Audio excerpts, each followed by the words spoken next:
اللہ کی دی ہوئی نعمت، چاہے وہ جسمانی فارم میں ہو یا وہ محنت جو روحانی فارم میں ہو، انفرادی ہو، اجتماعی ہو، رزق کی فارم میں ہو، کسی بھی قسم میں ہو،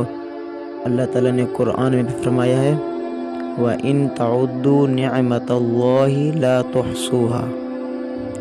اور اگر اللہ کی نعمتیں گنو تو انہیں شمار نہ کر سکو گے۔ اور اللہ نے بار بار کہا ہے سورۃ الرحمن میں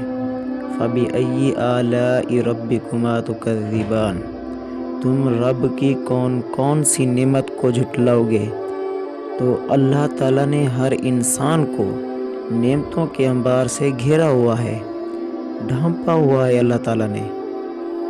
انسان کو مسئلہ تب آتا ہے کہ جب انسان اپنی نعمت کو سائیڈ میں رکھ کے،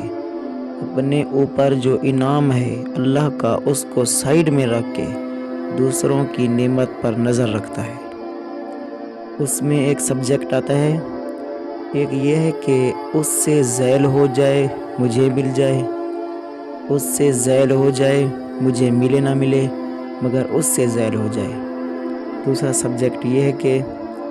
دوسروں کی نعمتوں کو دیکھ کر ایک شخص پازیٹیوی میں چلا جاتا ہے، دوسروں کی نعمت کو دیکھ کر ایک شخص نیگیٹیوی میں چلا جاتا ہے، اور اپنی نعمتوں پر غور و فکر ایک شخص پازیٹیوی میں چلا جاتا ہے، اور اپنی نعمتوں کو دیکھتے ہوئے ایک شخص نیگیٹیوی میں چلا جاتا ہے۔ اور اللہ تعالیٰ نے قرآن میں فرمایا ہے فَبِأَيِّ آلَاءِ رَبِّكُمَا تُكَذِّبَانِ، تم رب کی کون کون سی نعمت کو جھٹلاؤ گے؟ اور اللہ تعالیٰ کی تمام نعمتوں میں سے اگر ہم ایک نعمت کا بھی شکر ادا کریں تو بھی نہیں کر سکتے۔